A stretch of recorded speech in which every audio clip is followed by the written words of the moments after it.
Okay, are you ready for one of the biggest weeks in a long while? Because I'm not. Welcome to Crowdfunding Countdown. We're going to take a look at every single board game campaign finishing up in the next week. And I have 30 tabs open. 30 tabs that are open. We're going to get into 30 games. Luckily, quite a few of them are campaigns that decided to use the $1 pre-pledging marketing tool, which we don't give free advertising to on this channel, but I'll highlight it in case you want to vote with your wallet and choose from the plethora of board gaming options that are not doing that, and the plethora of board gaming options that you have on your shelf. But before we begin, I want to give a huge shout out to our sponsor of the episode, Into the AM. Into the AM, I'm wearing this coat right now. They gave me a coat and this like waffle Henley. Let's get more light on this beautiful bad boy. The fall collection for Into the AM is live now. And I didn't know they had a fall collection. I just thought they were going to produce t-shirts and that's it forever. But they do have a fall collection, and every single one of these things looks incredible. This is their sort of long sleeve waffle knit Henley, which super comfortable, nice and warm. It's like, I can't tell you how comfortable I am right now. But I can put on a hoodie. Well, this is how some people wear it, but it's harder to see. It's a bit harder to see, but honestly, it's so comfortable. I don't care. Oh man, these are their sort of waffle knit hoodies. A nice little pouch here for all of your marsupial needs. And then if you're looking for sort of like lighter weight jackets as well, this thing is like so friggin' comfy. Such good quality. It's lightweight too. Let's go to their friggin' website. Now, normally, honestly, their Henley tees though. Their Henley tees, if you're looking for t-shirts, are the most comfortable friggin' things that I've seen, that I've ever felt in my life. And that's not an exaggeration. But we do have this fall, oh yeah, this tradesman trucker jacket. That's the one that I'm wearing right now. I got it in the black or the charcoal. I got it in the charcoal. But this flannel jacket also looks friggin' bomb. They sent me like the brief of, this is a waffle knit hoodie that I'm wearing right now. And then this is the waffle knit Henley, like a great color. The prices that you're seeing are in Canadian as well. Prices that you see are in Canadian, so if you're in the US, it's actually cheaper for you. And I have to say, let's get that rugged man up on the screen while I talk. Like, they sent me, they're like, hey, we're doing our fall collection. Do you want to be involved? And I looked at every single piece of their clothing. I was like, this is like my favorite thing I've ever seen. Into the AM has sponsored this channel quite a few times. Like, they give me free clothing, and I am so grateful to them for it. And every time I try to get something new so I can like try more of their catalog, and there hasn't been an article of clothing that I have not been satisfied with. Zach was wearing an Into the AM t-shirt the other day. We were playing games, and I was like, Zach, that's Into the AM. He's like, oh yeah, of course I bought some. And I was like, how comfortable is it? He's like, honestly, it's one of the most comfortable shirts I own. And it's true. And their fall apparel is so much more than just graphic tees. And it like I really like having so many graphic tees, but then I also like having clothing that is not graphic tees that I can feel really good in. Their stuff is so good. So if you want to save 10% off on any of their stuff, you can use the code SlipperyJim, or just click on the link down below and that'll take you there. If you find a better deal, do that. I don't care. I don't care about getting the credit. It really helps them return to me and continue to sort of sponsor the channel, and helps me potentially get more clothes from them, which is great. But like, I will talk about them at any chance that I get because I love this company so much. And the best part about their t-shirts is that, I'm going to take this hoodie off, is that they have like a little bit of extra length too. And so when you reach your arms up in like a general shirt, sometimes it rises up and exposes the midriff. But I'm like, let me go down. I'm like yanking them up. I'm yanking them up as much as I can, and it's just still exposing like the belt. Are you going to get a show? It takes quite a bit for you to get yourself a show.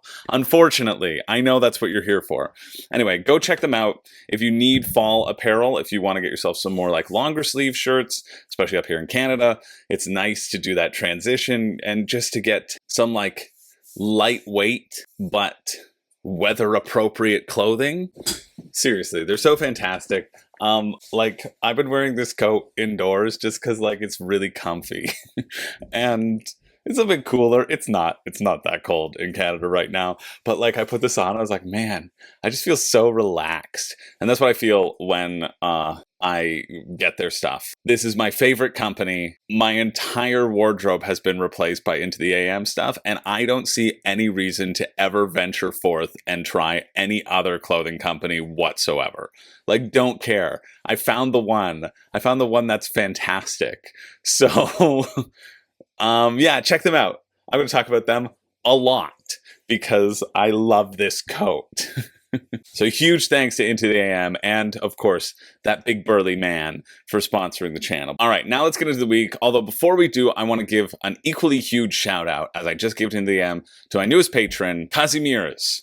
Thank you so much for jumping on board, supporting the channel. I really appreciate everybody who supports the channel, especially on weeks like this one, which are going to be chock full. Well, this is chock full of goodness. What a great way to start. But chock full of games. So let's get into it right away, starting with, I guess, the sequel to Ezra and Nehemiah. We have Skara Brae and the Anarchy. I must have missed that tale, that parable in the Bible.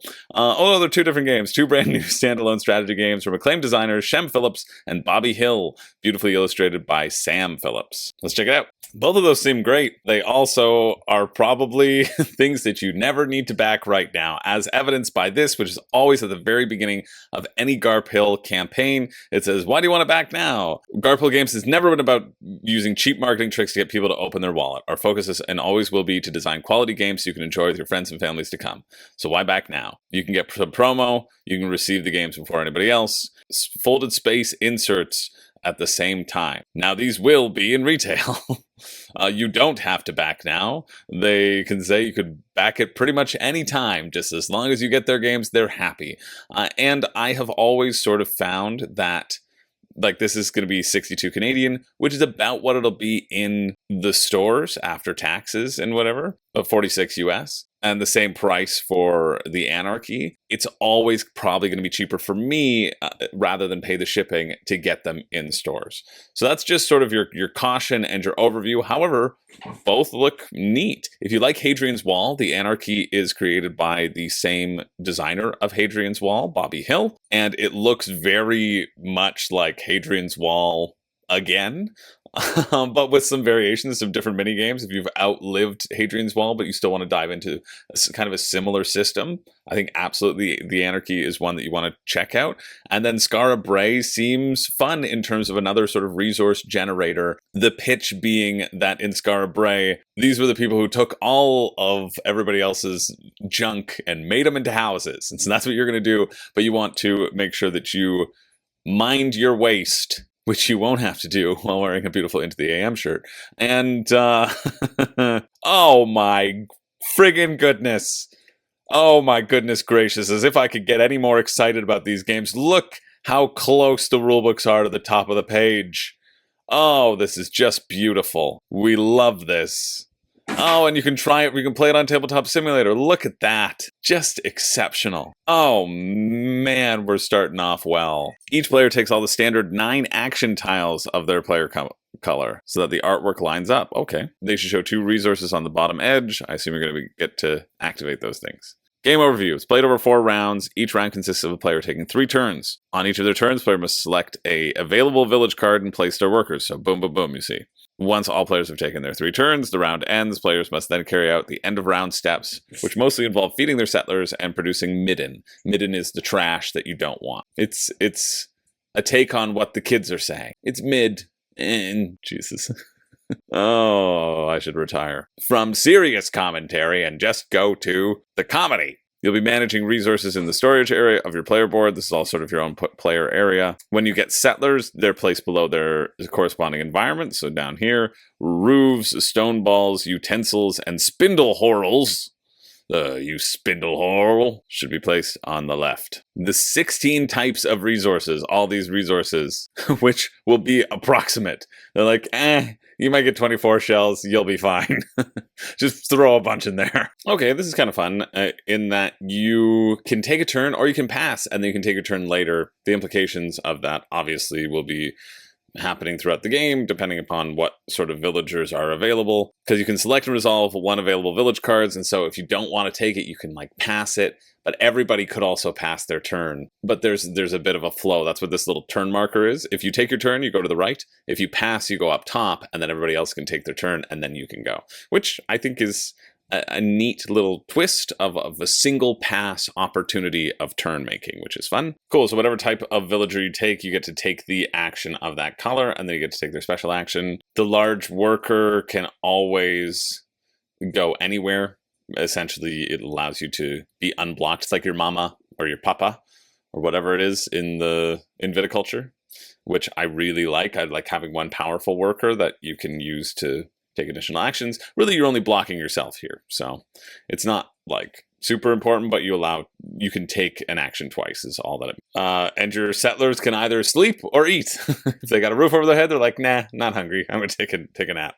So it doesn't really seem to be that interactive. Like the main interactivity is the drafting of the village cards. Otherwise, you're gonna be placing workers on your own spot, like the 10 action tiles that you have. So it's not really going to be that interactive. It'll be a little solo puzzle with some drafting elements. But if you're looking for an interactive style of game, I don't think this is it. And I can almost certainly guarantee that this is not interactive as well. The Anarchy, which has the same worker shapes as Hadrian's Wall, the same 2 pages of roll and write, interacting, comboing goodness, and then you have a main board where you will be getting resources to help build your own castle. Because you need to weather the storm of the Anarchy, essentially. Played over 5 rounds, you gain new attack cards, new path cards. After this, you'll gain workers and resources from your chosen paths and productions. A very similar flow as Hadrian's Wall. You're going to be scratching out this little production track, plus whatever you have on your path card as well. So you see you're an architect, which gets you, 3 serfs. Well, luckily you have a production of 5 serfs. The serfs apparently are just popping out babies for you to eat, I suppose. And that will help you, or to turn them into walls. Who knows? They're not a renewable resource, apparently. They're a one-time use. Very similar to Hadrian's Wall, you can fill out the next spot on the left. You're going to be hitting markers. The walls just being the place where you're protecting against your barbarians. It's very Hadrian's Wall. If you liked Hadrian's Wall, check that out. Like, look, you even have the 4 tracks, the attribute tracks. It's just a differently themed Hadrian's Wall with different minigames. And I think Hadrian's Wall is fun. You can check it out on Board Game Geek. That's how I would recommend playing it, because you can hover over what everything does in case you forget what the iconography is. Yeah, they're both 62 Canadian. And the promos, you get a couple special action tiles. You come with some additional tokens. You still have to purchase the folded space insert, to be clear, I think. Yeah, the folded space insert, which is $30, essentially. And you can add on a bunch of other stuff too. Legacy View, Hadrian's Wall, Ezra and Nehemiah, Raiders of Scythia, all that fun stuff. Shipping rates, what's that? Shipping to Canada, 22 New Zealand. It's like $18. For me, the $18 don't overweigh the promos. Yeah, it's not something that you really need to do on crowdfunding unless you are a huge Garp Hill fan. If you love Garp Hill games, if it's your favorite company, getting it from them instead of a retail store probably makes them more money, right? So if you want that to happen, sure. But they're doing okay. They have a ton of hits, and they are continuing to produce games that look fun. So that finishes Wednesday, October 9th at 10 p.m. Moving along to this one, Hell on Wheels, a 2-player board game where players race to build their railroad from one edge of America to another before their opponents. Over 150 pieces. Wow, I thought this was a print and play. Over 2.5 meters of railroad. Mountains, bridges, tunnels, posses, camps, 3 decks of cards, 16-page rulebook. But you don't have a video. You've made 3D tracks, and that's what you're describing. And you don't have the rulebook. It feels like it's close to done, but you don't have a rules of how it works, and you don't really care to tell anybody about it. An example page of the rulebook. Okay, great. But you're not going to show any of the rules. Cool. All right. Well, we're moving on to this one. Stack o' cats. How good are you when the cats are stacked against you? Not very good. My cats just broke a mug. Too bad we're not going to cover it because it's a launch boom one. Moving along to another one that we're not going to cover because it's a launch boom one. This is one where I saw them so many times on Instagram chopping Wingspan and Small World in half. So, unfortunately, you don't get free marketing because I don't like your practices. Let's move on to this one. Insectarium. Can we? Let's check our handy-dandy list here. We can! Okay, great. Fantastic. I'm excited to see what this one's all about. Welcome to Insectarium, a museum of insects. You are tasked with creating a board of insect specimens for display.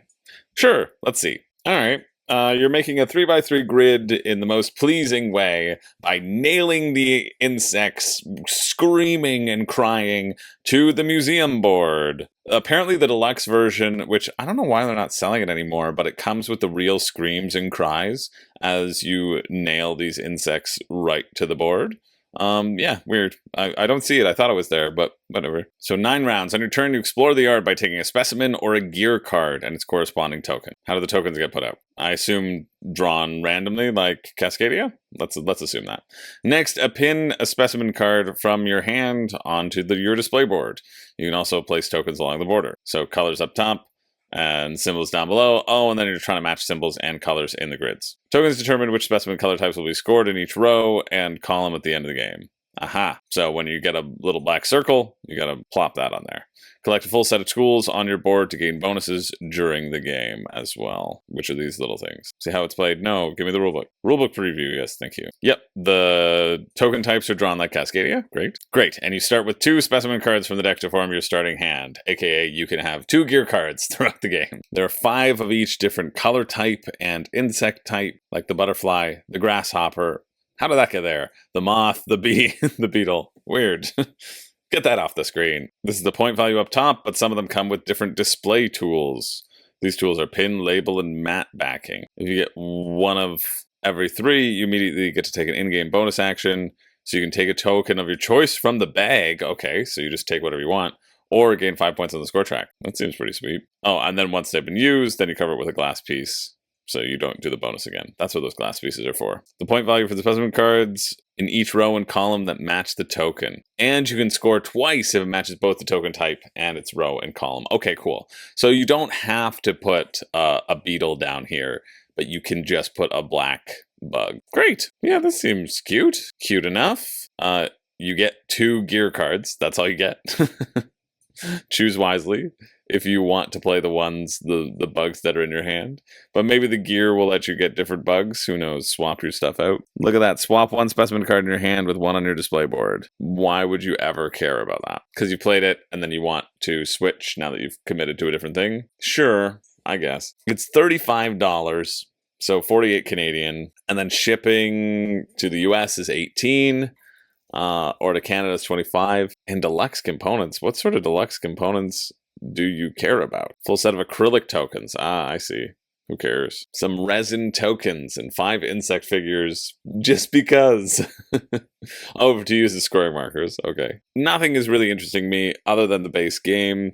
But to get to Canada, it would be 60 US, which is like 84 Canadian. 81.50. Which, like again, this game looks good. If it was picked up by somebody, yeah. If it could have a wide distribution, great. If it was cheap in the stores at like 30 Canadian, sure. I see nothing wrong with this game. I think it looks neat. I just think it's too expensive for what I would want to pay for it. But if you're interested in that, it finishes Thursday, October 10th at 12:02 p.m. Moving along to Trust Me, a strategy game of trickery by Martino Ciaccheria. You can get it for as low as $1 or €1. Pledge what you want. Wow, that's amazing. I love this idea. Let's see what it's like. Okay, yeah, this is a cute little bluffing game. 30 character cards, 1 day night, 4 player aids, 1 coin, 21 ticket tokens. Express delivery December 2024. Wow. By pre-manufacturing copies, we're speeding up delivery. The first 4,000 backers of Trust Me and 2,000 backers of Made in Wonderland will receive their games first. VAT and taxes included. Shipping costs collected after the campaign. Yeah, for this little card game. Then we have the Made in Wonderland collection. Discover the Made in Wonderland collection and pledge at 50% off to get free limited edition tote bags. You get Trust Me, tuned, hats, and limited edition. So just the three. Three for, so 10 euro each. I've heard good things about hats, but it's very simple. You say, yes, I'm matching this card. If you're telling the truth, you then get to take another turn. If you're lying, you get to take a little ticket to the fair, because that's what all of my lies have always amounted to. It's the only reason I've ever started lying, because I just want a ticket to the fair. And then I'll continue lying so I can take another ride on that fair. And over and over and over again. I'm sorry, but I enjoy going to the fair way too much. That I'll go there by any means necessary. I'll do anything. I'll do anything to get that sweet cotton candy. I'll do anything to ride that tilt-a-whirl. It's the fair. It's not like there's fair in the name. Oh, no. Oh, no. There's a reason I like unfair, I suppose. Honest players who are not trusted will get both cards and play a second round. So you want people to call you out. While bluffing players who are trusted will get both cards and a precious ticket. But if you're caught lying, you get nothing. What happens if you're telling the truth and you're believed? Probably also nothing. Shipping to Spain, 6 euros. To the US, 8 euro. To Canada, 20 euro.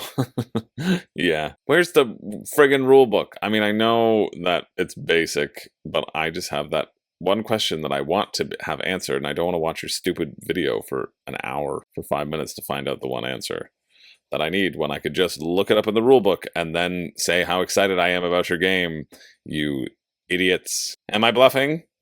I don't know.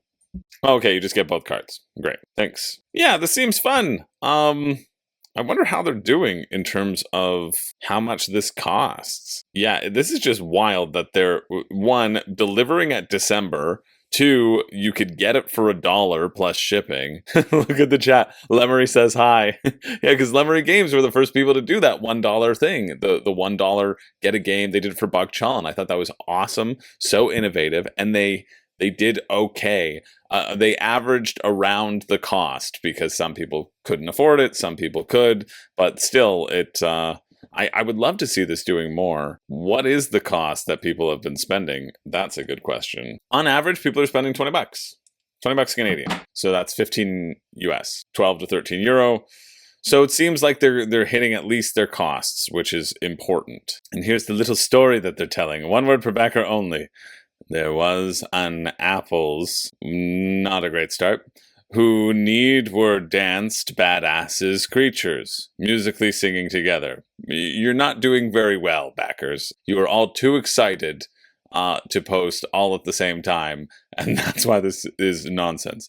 In the dead of Jade Forest, their abyss was... In the abyss, see? There was sommelier, that pairs drank Chardonnay greedily, was gone standing in front this person has cancelled their pledge. Astonishing counter, when punch drop, everything exists, and forest until gnomes and fairies dance gleefully, lived well till fire burns everything in the night. Sky, distant stars shine into the sky, enlightening fields and mountains, while Vita work Lutz, happy dived, still reset. I think that was a bit of a fail, but the campaign is a bit of a success, and I think the game looks fun. Very simple bluffing game. Get the most points. Easy peasy. Check it out. The finish is Thursday, October 10th at 2 p.m. We're not moving along to March of the Ants because, again, they did a $1 pre-pledge, so they don't get free publicity from us. Great, but Emberleaf does. Emberleaf, rise from the forest floor, clear dangerous areas, and rebuild your home in this card dancing and tile placement game for 1 to 5 players. Cool. Let's check this one out. Oh, this is the guy who did Isle of Cats and Race to the Raft. That's who it is. Okay. Really wish you told me what happens when they slide off the board. That is aggravating, but we'll find out together, won't we? So this is the idea of card dancing, which is you're going to have a grid where you can play your cards down, and then you can slide them around whenever you slide them, or slide them off of your board. Presumably, they get to activate certain abilities that are on the card. All of your cards will have these stats, and a lot of things that you need to do require stat checks, and so these act as permanent stats, but it looks like you can also place stats on specific cards as well. So you start with a fellowship deck, each with 6 heroes. Recruit new heroes to strengthen your hand and expand your strategies. So they do a bunch of things. When you play them, you sometimes get bonuses. If you slide them, You slide all your cards one space to the left. Okay, you can only slide them to the left. That's interesting. I like that. I like that so much more than being able to slide them left and right. Well, I guess then you could just abuse things, right? That makes sense. Obviously, you need to only go in one direction, and then when they drop off, when they slide off the board, its drop-off skills activate. Do they go back in your hand? Do they die? Who knows? Emberleaf, $60 US is approximate. 84 Canadian. Hey, that feels like it might be 61.5 US. Or you can get the retail edition, which is plus a bonus hero pack. I think we would call that the retail edition. We could call that something else, but whatever. I'm just being pedantic. Or you get the Kickstarter edition, which has all the upgraded components for $134 Canadian. Oh, what's that? $50 extra for a bunch of wood. A man on the street gave me that offer once, and I still regret to this day not taking him up on it. Here's how to play. Recruit the best fellowship of Emberlings as you rebuild the forest and win the hearts of your people. I've always wanted to do that. Yet the comments section always tells me that I'm not even close. The Emberling with the most points at the end of the game wins. You either play a hero card, activating its on-play skills and adding stats to your fellowship, or slide every card in your fellowship board one space. Yes, what happens when you drop off? I just want to know, do I go back in my hand? You can walk around the forest, you can gather wood, food, stone, beehives, you can attack to clear nearby dangerous areas. Oof, dangerous area. I always love when there's a sign and just an arrow pointing towards the dangerous areas. It's always so confusing when they don't have that. You can spend resources to construct buildings in your current clearing, so wherever you are, or build fellowship buildings to upgrade your fellowship, okay. You can home villagers on your buildings to unlock bonuses. Ah, that's what these little wood creatures are. Collect objectives, scoring, rulebook, thank you. All right, most revolves around these actions, but then you can trigger trophies and the war banner and you score as well. But those are just objectives and things that you've done. Cool, you can unlock additional slots on your board by building these fellowship buildings out into the world. Some spaces on your fellowship board contain skills. This looks like it's fun. Card dancing, how delightful a term that is. Ah, okay, and so if cards don't have on-play abilities, you want to place them on a space that gets you something, which will make sense because their slide abilities are probably great. Then immediately return the cards to your hand. Like, it was just so important.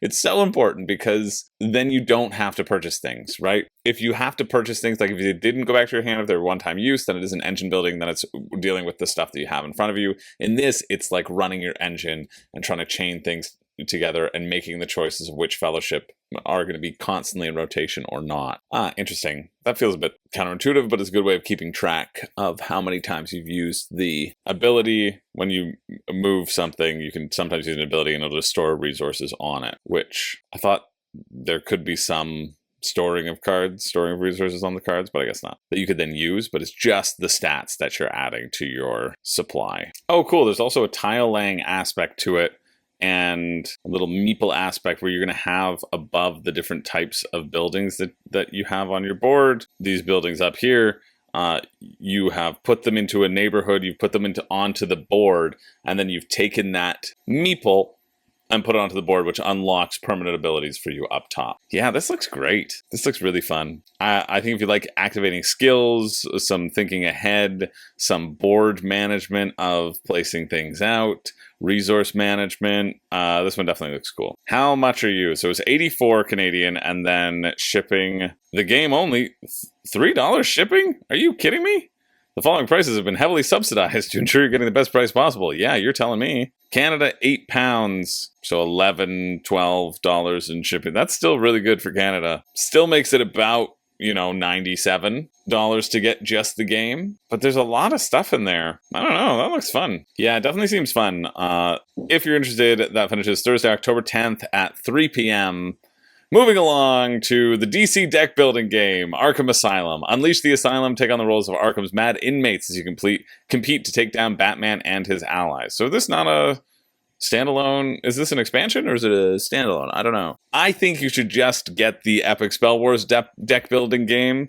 It took what DC did and did it better. And then DC might have taken that stuff now and has maybe improved it. But I've always found DC to be the least exciting cryptozoic deck builder that I have played. But let's see if anything has changed or if it's just riding on the IP. It's just so much stuff at this point. You get a little metal two-face coin. You get some character cards and some starter cards as exclusive. Kickstarter main deck cards, 13 cards. 5th player upgrade, I guess. 8 oversized characters, 45 cards. Rulebooks, you get some additional cards. Cards.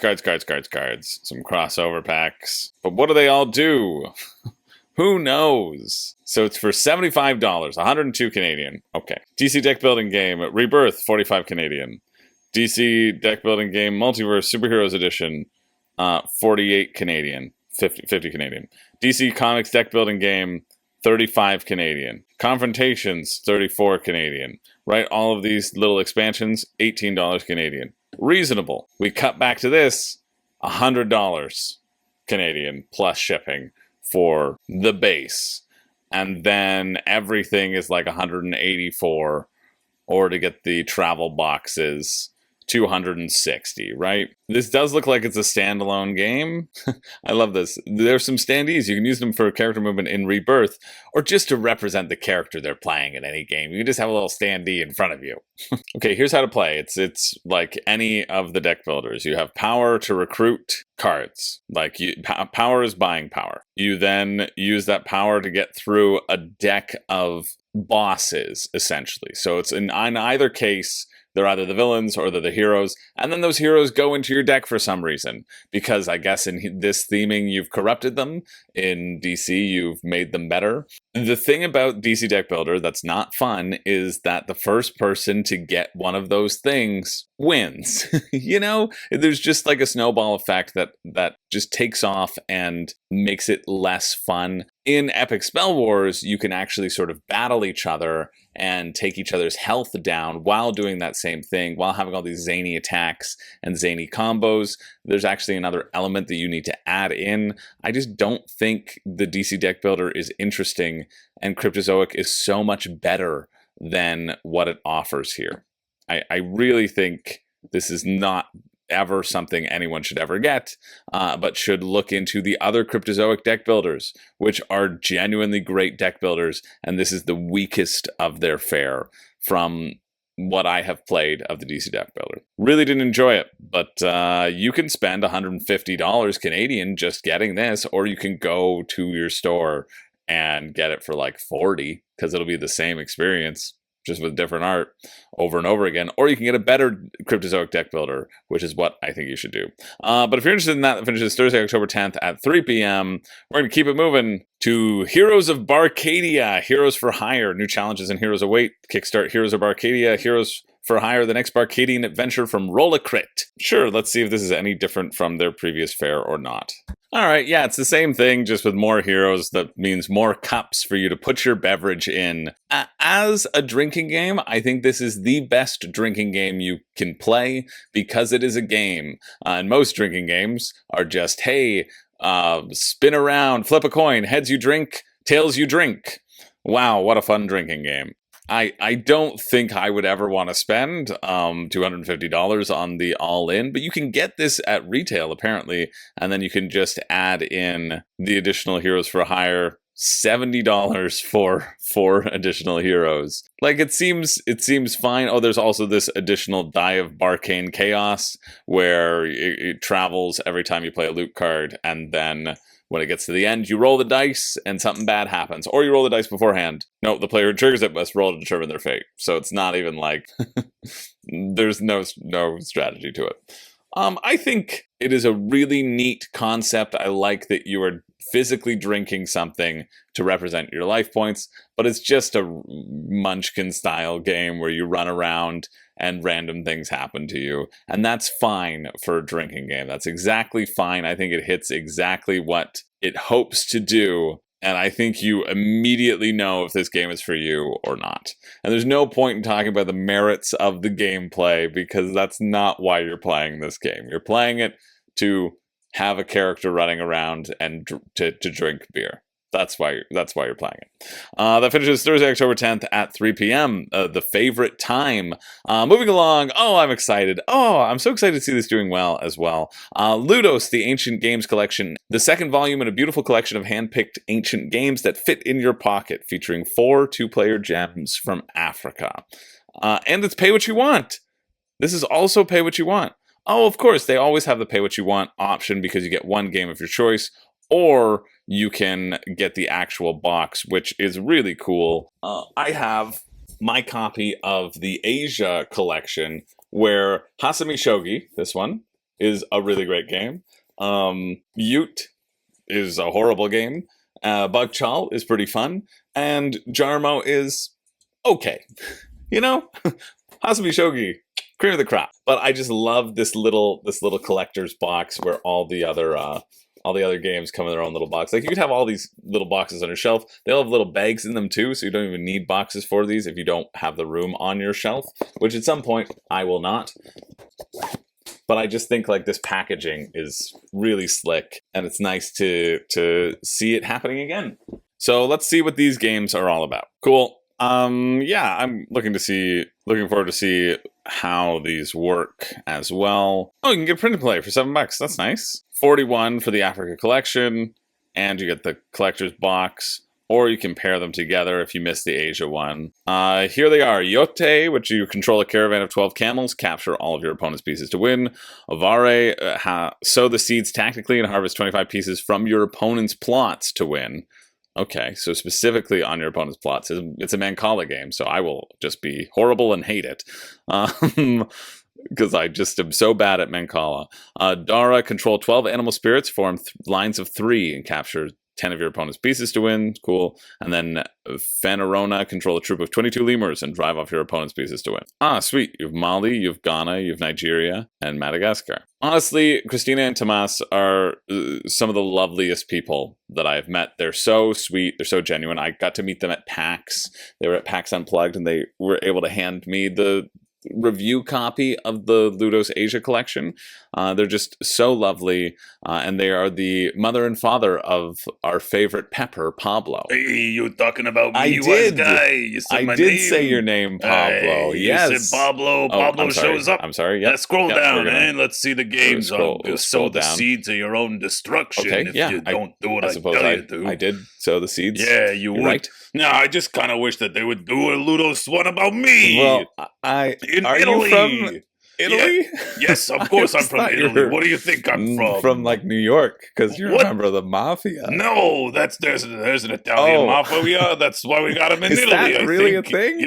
Yep. That's why. You've heard it here. Maybe we know what the next LUDOS collection is going to be. LUDOS Italy. They famous know games like whacking people and making That's pasta. Not, you don't even have the right accent. People. What do you mean don't have the right accent? I would think you'd be from Spain, if anything.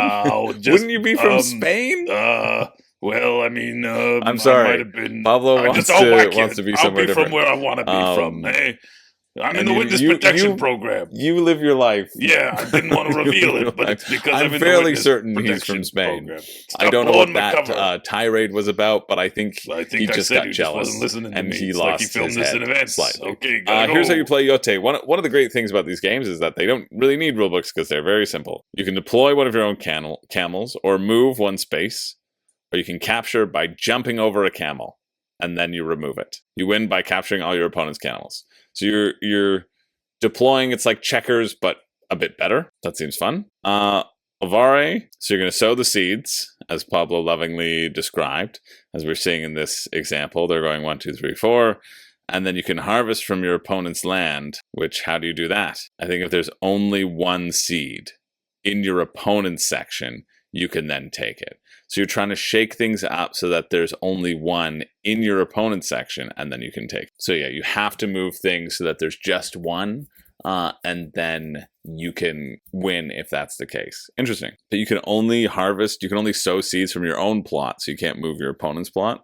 I don't know how I feel about that one, but it's Mancala, so I was going to hate it. Yeah, it seems you summon your pieces one by one, you move one space orthogonally, and then when you form a line of 3, you can just take something from anywhere, which is kind of cool. And then there are multiple ways in which you can capture pieces by either retreating or moving towards them, which is kind of neat. I do want to take a quick peek at that. Move your lemur onto an empty space with an enemy lemur on the space directly behind it. And you can capture as well. So you're always capturing. You're just always capturing. If you move forward and touch a lemur, you take all the lemurs in that line. If you move away from a line, you'll take all the lemurs in that line. Just everything you do captures it. I can see that being fun. Okay, shipping is USA, $15. Or the pay what you want tier, untracked, $8. That's what I did when I did a pay what you want for Buck Chal. Canada, $19. So it's like 60. So it's like 90. No, it's not. 60 is not 90. 60 is 81. We established that. It's 81 Canadian. So it's like $20 for each game, essentially. I think the concept is cool. I think if you are sort of a history buff, if you want to preserve these games, the intention is like preserving these ancient games and being like, oh, this is from this place. And I think there's something really neat as an element of history to having some of these. Honestly, the Africa collection looks better than the Asia collection, just from a gameplay standpoint, at least for like my particular preferences, even though I hate Mancala.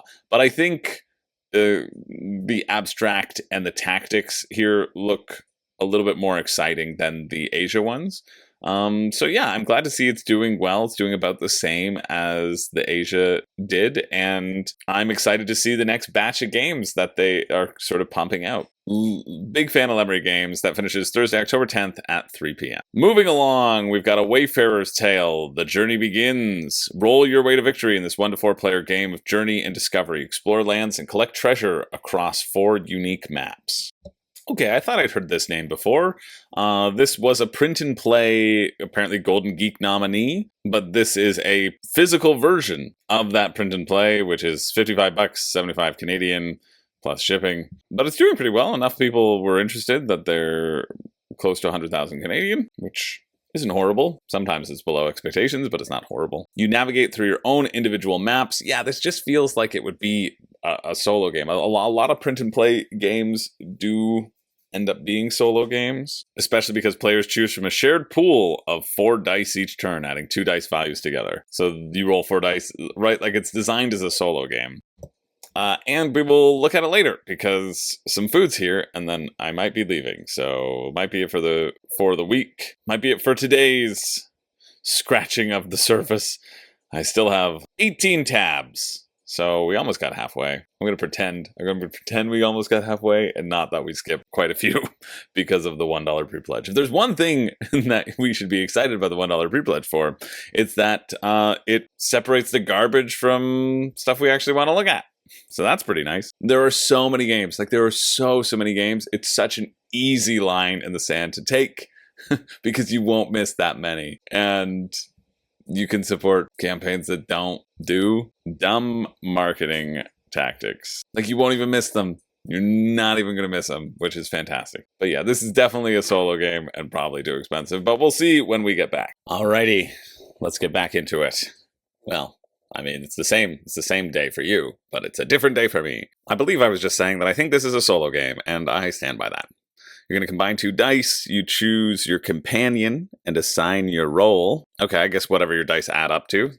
Oh, your companion, maybe that's where you draft companions. If there's a little bit of drafting, that could change. Make things change, which could be a bit interesting. Of all the different companions, the different actions and activations that you get to take. Discover new lands, avoid monsters, and collect treasure. That's what I've been trying to do this whole time. So you get four map packs, 32 of each. I'm sorry, what? Because you can play to up to 8 people? I don't know what that means. Double layer player boards. Oh, this is where your companions are. I thought the companions were swap outable, but apparently not. Single layer character card. I see. So these are your own characters, but it's not your companions. So your companions are always going to be doing the same sort of actions or getting the same support as they chain together, which makes sense in standard roll and write fashion. And solo campaign, yeah. The diplomat card and companion tile. Yeah, that's why I'm confused. Okay, we just need to get to the rulebook. Oh, the 32 of each is because you're going to be writing on them. That makes sense. And so you can get the laminate packs. All right, we're caught up. It's nice, though. You can just download the print and play here. It said they could. So each of the 4 companions can travel to specific terrain types, but it can only activate them if you choose dice values. Yeah, I understand that, but I'm confused by this addition of new companions and a double layer player board. Some spaces in the companion sheet have treasure and monsters. When a player writes a number into one of these spaces, they also have to write the same number in the treasure and monster section, respectively. So total of your treasure values less total of their monster values. So you want to use high numbers when you're hitting a treasure section, because then your treasure will be worth more. And you want to use low numbers when you're hitting the monsters, because then there will be weaker monsters that you will have faced throughout. I mean, hey, cool that it's doing well, that it was a print and play, and that it's coming back. But for $55 US plus 15 shipping, that's $70 US. It's $100 to get this roll and write, which could exist as a print and play and did exist as a print and play. So I am less inclined to take that. It seems like a fun little thing. You're rolling dice, you're matching them up on the symbols, but I just don't want to spend $100 on it.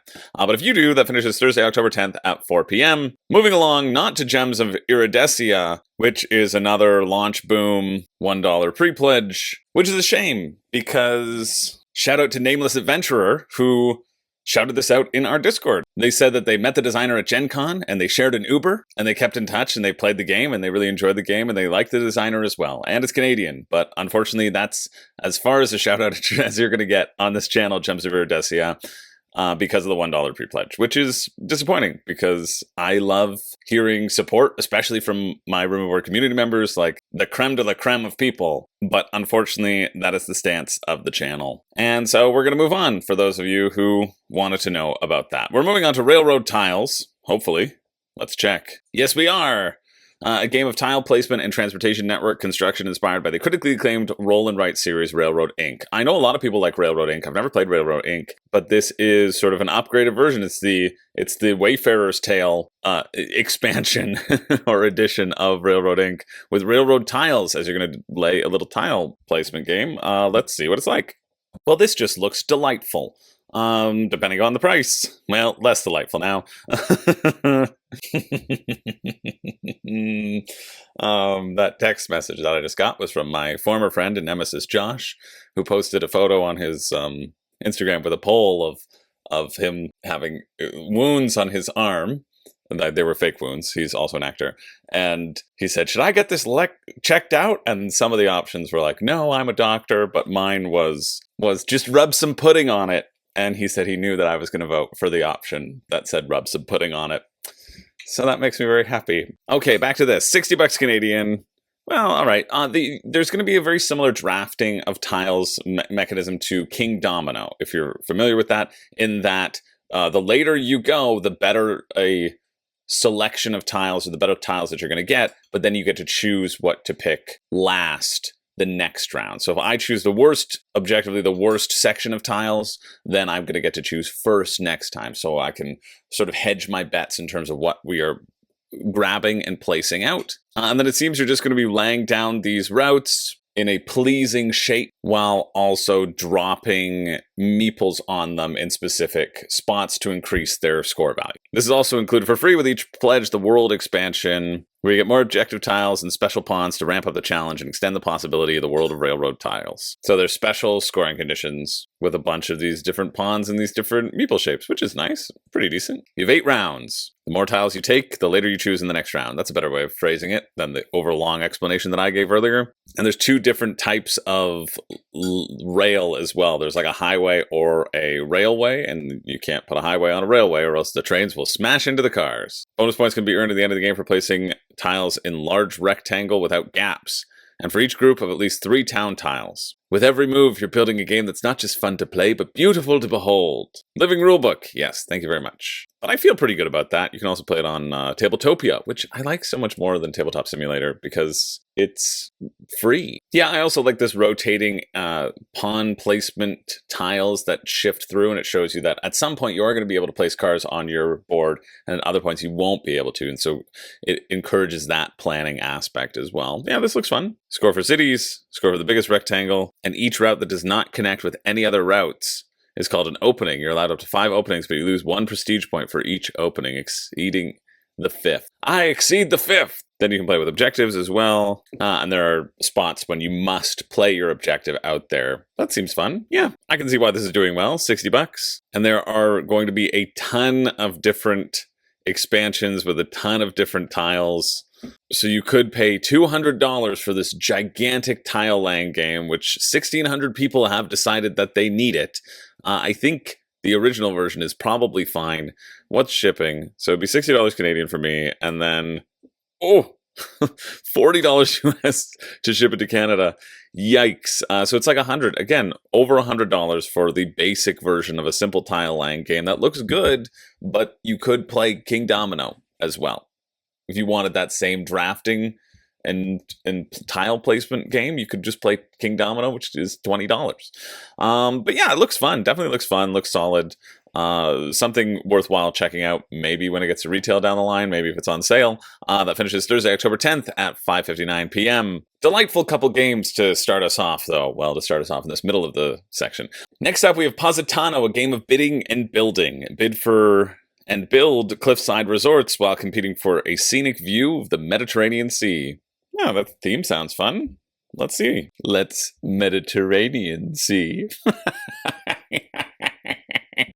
Cool. I hope this tells me more than the video does. But just seems like you're going to be placing these cute little buildings on an elevated platform, and you'll get points for it. Yeah. How to play. Bid. You'll simultaneously choose and reveal 2 bid cards at the start of each round. Players must balance how they prioritize the auctions and the tiles they hope to draft. Okay. Well, yeah, you could just say that doesn't tell me much. All right. Draft. Based on their bids, players draft tiles from the bid board. Your tiles determine where on the cliffside you can build that turn, how many building blocks you add to your stockpile, and the quality of your new construction. Then build, compete for seaside views as you build in 3 dimensions on a tiered cliffside. Yeah, that looks fun. And score. You'll score points for having quality buildings with a clear view out to sea, but also for collecting gelato and capitalizing on the gold cards. Yeah, I mean, it's true. I don't care if my seaside resort just shows me the backside of a building, as long as the freezer is just filled with gelato. I can go walk on the beach, but if you're going to give me a free freezer filled with gelato, yes, I think we're going to be interested. I think we will be leaving a 5-star review, and we will be back. And you will go bankrupt because of all the gelato that I have eaten. It's $50 for the game, 68 Canadian, so it'll be, again, $100 for me. 64 plastic buildings. I want the rules, please. I don't think I'm going to get the rules. You also get it for 5 to 6 players. That's fine. Shipping is $14 to the US, $20 to Canada, $24 to Europe. So again, yeah, $70 US for me, which after shipping and taxes makes over $100. Okay, maybe on Steam it'll give me a rule book. Tabletop Playground? Maybe that'll get me a rule book. Oh, buy Tabletop Playground. Great. You can find discussion in a rules forum over here. Okay. Forums. Files. Preview rules. Is that so hard to give a link? I just want to know what these shapes do on the bidding cards, and if you get to reuse them. Okay, these are going to be the lots at which you can place. Okay, so you have a base bid card, numbers 10 to 70, and 1 bid booster card with numbers 5 to 22 from their hands. Oh, and each player's bid cards will use to draft all 3 types. Cool, okay, I like that. So you have the lot, you have the block, and you have the build, and you're trying to see which is the most important to you. Do you want to grab the lot? You don't want to overbid, though, and then you have 1 bid booster. I hope you don't get to reuse those. You probably don't. I don't like that there's a regulation height, but I understand why it has to happen. I just think it would be very funny to monopolize the first row and then just build up as high as you can. I think that would be very, very funny. But the further up you go, the higher you can build, which makes sense. And so if you're on level 4, you're going to really have to overtake. I think there still will be that give and take of what I want. But level 1, you can just have one little bungalow because you're right on the ocean. Or right on the cliff. Okay, cool. And the roofs determine how luxurious the game is. And you can extend things, so that's kind of... End of the game, when all the lot tiles have been taken. 4 players is 4 rounds, 3 players is 5 rounds, 2 players is 6 rounds. And because you have 6 cards and 7 bid cards, love that. You're not going to ever recycle your card. Cool, yeah, this seems fun. Definitely seems fun. It's $100 again. It's a game I wish was on the shelves for 40, you know? But I think the plastic buildings are going to give it a nice table presence. It's going to give it that nice draw. I think this should be doing better than, 3,600, but I think it looks quite simple, slick. If you like that sort of bidding constraints in your games, like you really have to balance out the bidding between you and your people. That's what I really liked about Art Society, where you all have bids from like 1 to 20. And over the course of the game, you're going to use up all of those bids. And so the people who use the 20s early on, they're done. You can't, you know that you will be outbid, and the other person knows that they have that power. And so I think that's interesting, but I also think the variance of the cards, that some will always give you more strength and less strength in others, and seeing if you can tie your opponent and then just outmuscle them with your own like boost cards, or when you don't need to do that, I think that could be a really fun back and forth. So yeah, if you're interested in that, that finishes Thursday, October 10th at 8 p.m. Moving along to Hotshot Pickleball. I think this used to be called Pickles Playing Pickleball, but now it is called Hotshot Pickleball. A sport of champions for only the sportiest people out there. The varsity athletes, if you will. You can pickle your pickle, then dink, volley, and long shot your way to victory. All of those terms I'm fully aware of, because I know pickleball.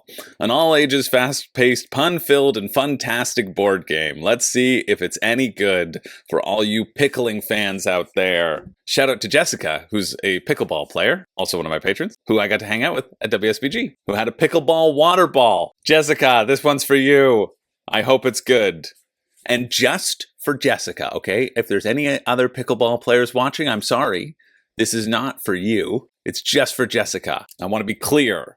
It's just in case there are any other people who play pickleball who are watching. I don't care about you one bit. You are not my favorite pickler. That title has already been claimed. Okay, it's harsh. I know it's harsh, but it is what it is. What can you say? If you want to change that, well, then we'll have to play pickleball sometime, and you can show me the glory of it. Okay, enough about pickleball. Let's check this out. The pick of the week. The pickle of the week is you, pickleball. Okay, how much are you? 25 pounds, 45 Canadian, 33 US, and then shipping will be expensive. I mean, it's going to be too expensive for what it is, but if you really love pickleball, then maybe you won't care. Basically, you're going to have a hand of cards, you're going to pick your pickle, and you're going to draw 5 rally cards. And the rally cards show where you can move and where you can place the ball, essentially, into the other opponent's area. So you have to be able to move and cover the whole net, essentially, and the 3 zones where the pickleball could land, and then you also need to be able to hit it back into the other opponent's area. And then when you run out of cards, because inevitably you will, as your cards will balance each other out, you can then take a long shot, which will be a random event of a certain card. And who knows what's going to happen? You just throw your paddle across the space, and maybe it'll hit the pickleball and deflect it back into the net, or maybe you'll just whack your partner right in between the eyes, causing them irreparable harm so that they quit, and you eventually have to get a new pickleball partner, but that pickleball partner will never be as good as the previous pickleball partner, and will just be tripping on their shoelaces the entire time, and lead to enormous disappointment as they are crushed under the weight of being your pickleball partner and knowing they can never measure up. So hopefully you don't have to draw that long shot card. You win the point if your opponent cannot make it to the ball and return the shot. And if you're playing doubles, just in real life, we can't read each other's minds unless your name is Deanna Troy or you live in the distant future. So you can't look at your partner's cards or speak to them aside from yelling mine. Even if you can't speak to one another, you can still work together and set up different shots. You can play a card that moves your doubles partner into position, and they can make a shot with a card from their hand. So I think the doubles actually would be the one that you want to take a risk on, reading your partner's mind and just shouting, mine, I got the cards, or you hope that they can return the shot. And probably you'll get more of a back and forth with 2 people because you'll have more cards in play. Anyway, it's $45 Canadian, and then what's shipping? Shipping to Canada will be like $23 to $24. Unless you can get other people who also want the game, then you can save on shipping costs. But still, for me to get this game, it would be like $70 for kind of a gimmicky game. You know what I mean? I don't think it's one that would really stay in a collection for a long time. And you'd have to be a real pickleball fanatic to want to spend that sort of money. But who knows? I know some of you are out there. So if you're interested, that finishes Friday, October 11th at 2:59 a.m.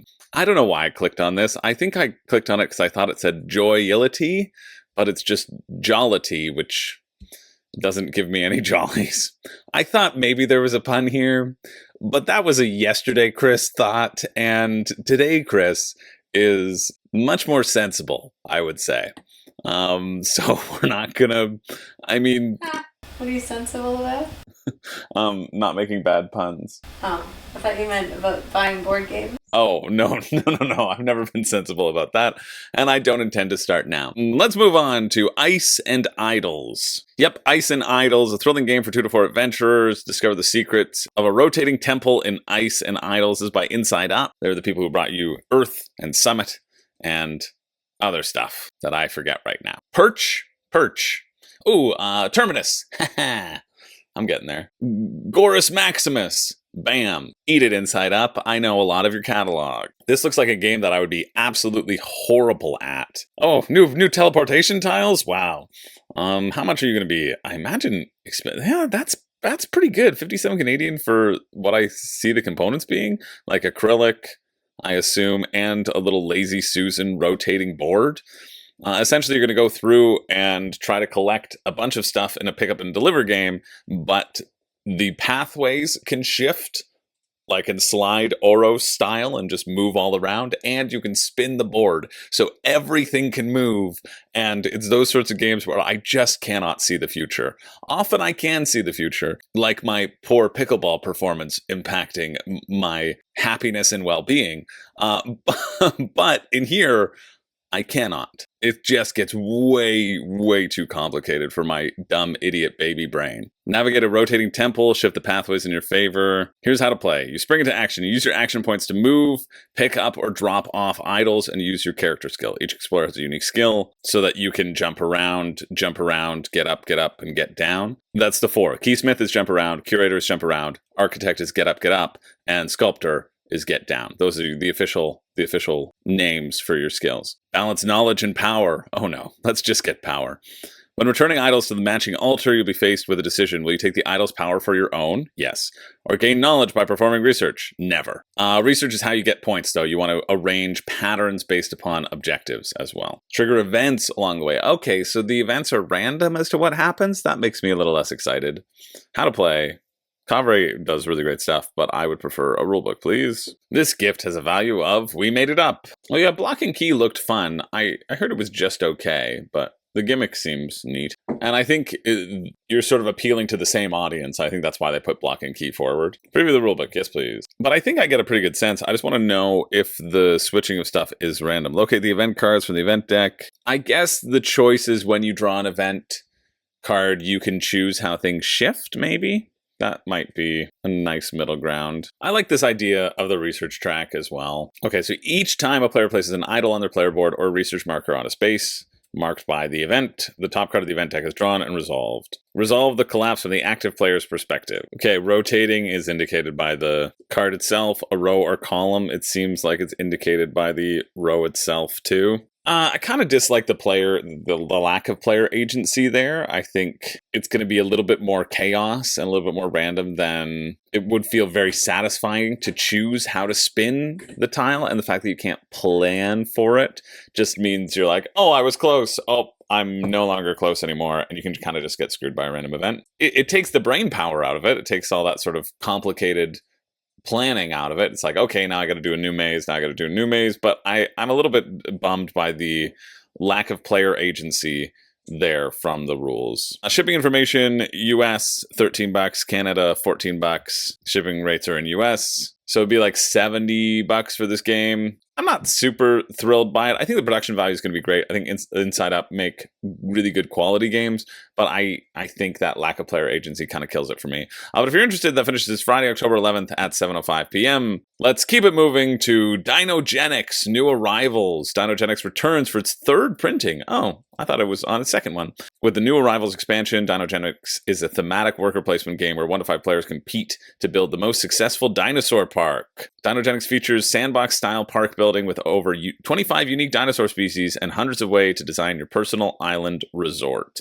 I have covered Dinogenics in the past. It's raised a bunch of money. When did I cover it? Let's find out. 2003, probably? Really? I thought I covered this. It must have been something else that I was thinking of, but I remember you loading up dinosaurs on a train? That must have been a different one. That's what I thought this one was. Okay, I guess I haven't covered it before. Ninth Haven Games. Dinogenics. I need to solve this mystery first. Give me a second. Dinogenics, the second printing, was in 2019, so I guess I haven't. All right, yeah, I was definitely thinking of a different dino game where you had a bunch of plastic dinosaurs and you loaded them up onto a cart and you sent that train. I thought that one looked good, so I was attributing a positive feeling to this one, but apparently I don't have to. So let's see if this one's any good or not. It seems like the art style has been really refreshed, and I think that's going to serve it very well. The other one felt really drab and kind of dated. So I think this is already, it shows you how much impact an art change up can do. But let's see what this one has in store. Cool. Coming with this new Park Manager expansion and a complete edition. New Arrivals includes new dinosaur species, facilities, manipulation cards, and introduces new enhancement to the DNA market, Site B timeshare, and intelligent design action spaces. There's some new dinosaur spaces. Yeah, it's a little worker placement game where you're collecting cards, you're collecting slivers of DNA so that you can mash those slivers of DNA together to get yourself a dinosaur to put it in a little pen on your own private board, Agricola style. You're not housing goats and you're not housing goats in Agricola, you're not housing sheep, cows, or boar. That's the big Agricola 3, right? I think so. You're not housing those, you're housing T-Rex, Stegosauri, and the best dinosaur, Ankylosaurus. Actually, I don't know if they have an Ankylosaurus meeple. That's going to be the determining factor, Dinogenics. Do you have an Ankylosaurus meeple? So this is just sort of the definitive edition because it's combining the core game and control chaos game board into a single space-efficient layout. Nice. This feels like a nice revamp. Extended DNA market, change how DNA discards work. Okay.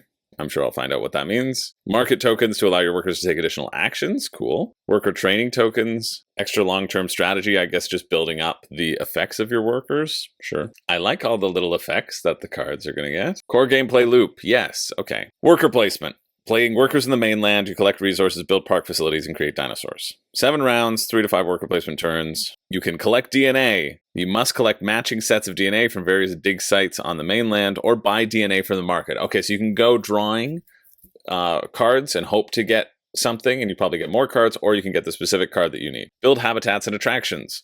You need to purchase fences to house their dinosaurs and purchase amenities for their paying customers. So the house is over here, Caverna style. Let's say Caverna over Agricola, right? Because you have the two separate actions of your cave and your field. Here you have your place for people, place for dinosaurs. Once you've built a suitable pen, obviously you can't create a dinosaur before you have a pen for them. That makes thematic sense. You can turn in the DNA at the Dinogenics research facility to create a new dinosaur. Make sure you don't put your Stegosaurus in the T-Rex pen or else they'll eat them. If things don't go as planned, players also have the option to embrace the seedy underground and dabble in the creation of mutant species. That is 100% a Zachary Groombridge strategy. There's no world in which Zach does it legally. When we were playing Holotype, also fantastic dinosaur game, fantastic dinosaur worker placement game, really. When we were playing Holotype, Zach was like, I wish I could just make up dinosaurs. I wish that I could publish some things about the dinosaurs that were completely untrue, and it was up to the other players to call me on it, or else it got let through. I was like, that's pretty funny. Let's look at the core rulebook. This is the old core rulebook, but I think it'll be enough to get us going. I feel like I have a good sense from that breakdown, though. That was quite a nice breakdown. Yeah, bam, give me that Ankylosaurus. The dynamically integrated needs overseer, Dino. I wonder if they started with Dino and just worked backwards from there. I don't know, 50-50. Or you have challenge scenarios. Cool. Yeah, limited print run. Oh, it's on Board Game Arena. That's awesome. Go play it on Board Game Arena if you want to check it out. That's great. And Tabletop Simulator if you prefer that. Well, that does look like an Ankylosaurus mini. So, a meeple. So, I think we might be okay. The Park Manager Edition is $139, though, if you want to get the whole thing. So, it's like $200. That's a tough sell. That's a big game, plus additional shipping. Shipping to Canada, 25. Or, sorry, Park Manager Edition, 33 or 27. Yeah, it makes sense that they're about the same because you're basically shipping the same box in either case. 33, so it's like $220 for this worker placement game. That's been out for a while. Players gain victory points at the end of every season. Wow. Based on the value of the dinosaurs and live visitors in their park. So it's kind of like Brass Birmingham in that the earlier you get something, the more points it will get you. Breaking news event. I like that. that there's just a season, an event that will become active for the season, but you know it's going to happen. I do like when games incorporate that. Unfair has that. I really like that there. Okay, it looked like you were drafting visitors, but I think it's just the first person gets 2 visitors. Then starting with player 2, you claim 1 visitor at a time in player order until no visitors remain. So it's kind of like Puerto Rico, where you're taking the people off of the boat, the additional workers off the boat, and so you get that bonus of taking 2 and then manipulating how many are there depending on the player count. You have to feed the carnivores by returning the required number of goats to the general supply. Any carnivore that isn't fed will rampage in the next step. That's funny. Gain 3 victory points for every 2 visitors leaving the park alive.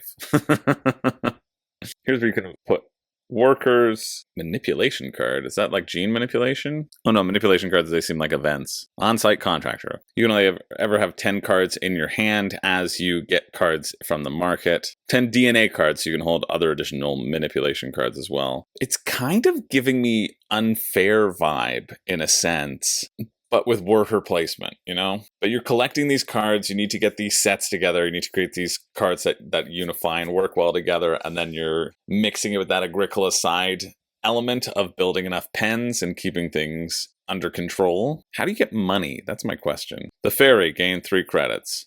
Timeshare, gain 1 credit and 1 visitor. Outsource, pay 2 credits. So, and I'm sure manipulation cards give you credits. I'm sure there are other ways of getting credits. I'm sure dinosaurs, they all have their own effect when they're played, so they get credits as well. Parts of your facility. Seems like there's going to be a lot of rampaging dinosaurs in this game. I mean, they do have an Ankylosaurus dinosaur meeple. They are correct in making sure that exists. When the city center action is taken, a DNA card may be bought or sold to the DNA market for the indicated amount. So selling, that's how you can get your majority of the DNA. You're delving for DNA and you're like, I don't need this friggin' pterodactyl DNA.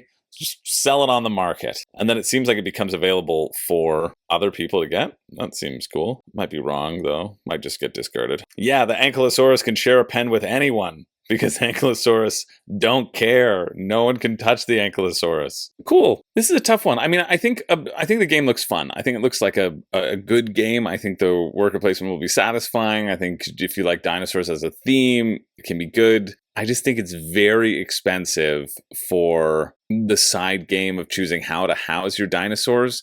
If you are looking for a really good worker placement game that is about dinosaurs, albeit a little bit less thematic.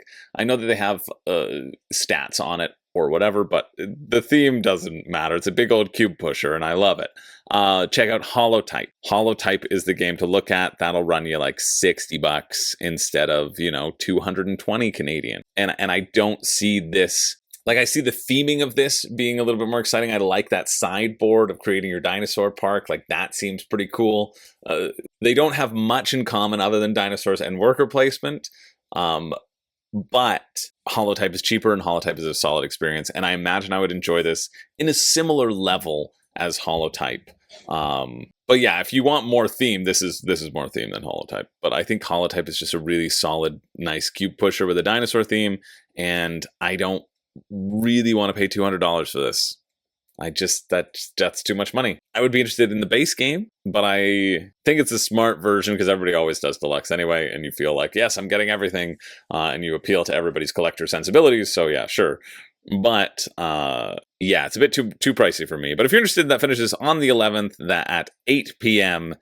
The 11th, that is Friday. Moving along to the next one, we got like 10 to go. This is going to be a pretty long episode, but I always say that, and then they're always about the same. My bet is this going to come in at an hour 23, maybe an hour 34. Let's see. As I cut campaigns out so that I can hit my goals, so I seem like the idiot savant that I am. Fate of the Witches, the Coven building card game. A 1-to-4 player light engine building card game. Build the most powerful coven, avoid capture, cast spells, and become the witchiest grand high witch that ever witched. Cool, this looks cute. The art looks incredible in this. I love the art style. The creator is the artist as well, which is really cool. How much are you? Oh no, 26 pounds, 47 Canadian. That's going to be like $70 for a light card drafting game for me. Dang. But still, I hope it still looks fun. You're going to be creating a coven of witches. You're going to be drafting cards and adding them to your coven. And apparently it seems like you can add villagers to your coven and then murder them for extra points, which I think is very fun. But you might get caught out as being a witch, and you might be burnt completely. This is a good week. There's a lot of games that look pretty fun. Low take that, high combos and engine building. Okay, I was worried because of the J'accuse card, but you will have to deal with random events that pop up. Suspicion will build over the course of the game as the witch hunter is on the hunt, so you want to lower your suspicion as well. I like this quote. Maybe I'm weird, but I love luring in unsuspecting villagers, fattening them up, and then slaughtering them to achieve my own devious ends. This is push your luck at its most unsettling. I like that push your luck aspect. Let's read the rulebook, as we always do. Cool, so starting with the witch's coin holder, each player takes to perform the following 2 actions. You can have a draft action, or you can have a coven action. And you can have a coven action. Draft action, you can either draft from the village square, you can see what the cards that are up, you can draw a blind from the top, or you can visit the well, where you can draw 3 cards from the well, choose one to add to your hand, and then put the remaining 2 cards back at the bottom. I think the well is the thing that gives you items, because it says the well, and then it says 16 item cards beside it. So that's how you get your items, but more your coven is made out of people, naturally. Then you do the coven actions, which are basically activating your own little engine. Anything that you have in your coven, you get to do. Then at night, you draw an event, and then you draw a day event, so something happens. The end of the game is triggered when the last event card is drawn, and there are 16 event cards, so 8 rounds. Oh no, so 16 rounds? That's a lot of rounds. You can really cook an engine in 16 rounds. Oh, a night event will usually prompt you to draw another event card. Okay, so things can chain together. It's not 16 rounds, so less. Player with the highest score wins. There's a base character value. There's an effect that you get to do. Covens can hold 5 character cards. Okay, so the coven actions, they'll be upkeep. You'll be able to either attach items or recruit characters. So if you have a set 5 that you like, you can then attach items to make them even stronger. You can activate 1 cast effect from your character, so only 1 person gets to activate their ability. You can boil somebody in your cauldron for a one-time use of their ability. Okay, and you're going to be getting suspicion tokens as you go through. Yeah, I like the idea of sacrificing. Characters with suspicion tokens may be placed on trial. I guess that's in an event, but otherwise they're just negative points. And then you want to get more enchantment tokens, because then you are worth positive points. So you want to balance getting enchantment tokens, getting out of suspicion tokens, not getting your people on trial, and scoring the value of all of them. Seems cute enough. I really like the art style. I think the flow feels fun. Probably makes sense that you can only cast 1 action, but maybe you can chain actions together. And with the amount of things that occur, I want to activate everything, right? Like I enjoy running an engine in that sense, where it's like boom, boom, boom, activate this coven, this coven, this coven, this coven, and everything just snowballs together. But I understand that may not be this game. Shipping to the UK, approximate £6, USA £10, Canada £11, so 15. Yeah, it's gonna be like $70 though for me, which just unfortunately feels like more than I would want to spend on this game. But the art looks incredible. The gameplay seems simple, fun. So yeah, not too much to knock against it, except that I'm cheap and everything costs too much for me because I'm poor. But if you're interested, that finishes Saturday, October 12th at 8:59 a.m. We're going to keep it moving to this one, Circle the Wagons, Second Shot. More Circle the Wagons with modes to combine both games. More Lone Cowboy solo cards too. 1 to 2 players, only $12. This is a button-shy game, a standalone and combinable sequel to the 2017 wallet game Circle the Wagons. I have heard about Circle the Wagons. It is not necessarily Button Shy's most famous wallet game, but I would imagine it's in the top 20. I would say top 20 out of their 180. Here's how you play. You deal 3 cards into the center with their scoring conditions shown. The remaining cards with their symbols showing. Player 2 begins a starting card. Player 1 must either choose the starting card or skip ahead to another card. Then player 2 gets the starting card for free. Oh, okay. So I guess whatever you choose, like if I were to choose 2 ahead, the next player would get both of the 2 for free. Players will each build their own town. We'll look up what that actually means, but we're going to keep moving on. Players build their own town, placing each card that they draft. Card placement rules adjacent to or overlapping previous cards. Points are gained for having large connected blocks of each territory type, so the color, as well as for meeting each of the shared scoring conditions. Scoring conditions which are in the center, and they will deal with different polyomino stuff. Nice. That does seem fun. Yeah, it just seems very simple. You can use the full 36 cards to build a big town where the scoring changes from round to round. Sweet. Ugh, I hate that I have to check out to get this. I'm not doing that. I just want to see the difference of the drafting rules for a second, which I wish there was a rule book, but, you know, I'm sure this video will be short. Great, I intuited it. You can choose the next card in line or skip it and give any cards that you skipped to your opponent to build into their area. So it is like a patchwork style game without having to worry about the time element. Cool, only 12 bucks. 12 bucks, which is 17 Canadian, and then the shipping is always horrible for Canada for Button Shy, right? US is great, 5 bucks. Canada, $17. No. Not doing it. But out of all the Button Shy games that I have seen, and I have seen quite a few of them, this one seems like one of the top 5 most interesting ones. That's what I would say. This is a thing that I could see myself enjoying as a little 2-player wallet game. Like, this is potentially the most interesting one. I love the dual scoring conditions. I love how those can kind of shake up the game. And I think this looks pretty elegant in its design. So if you're interested in that, check it out. Finishes Saturday, October 12th at 10:30 a.m. Next up, we have Grow Sky, an engine building board game. Take a leisurely journey through the skies, become a skyship master better than anyone else. Honestly, it's what I've always hoped to become. I'm incredibly hopeful for this game. That video just showed pieces moving around. I'm like, yeah, I love moving things. I love moving on tracks and getting points on another track. I like potentially building my own ship. Even the spinning wheel of wherever those energy cubes are going seems interesting to me.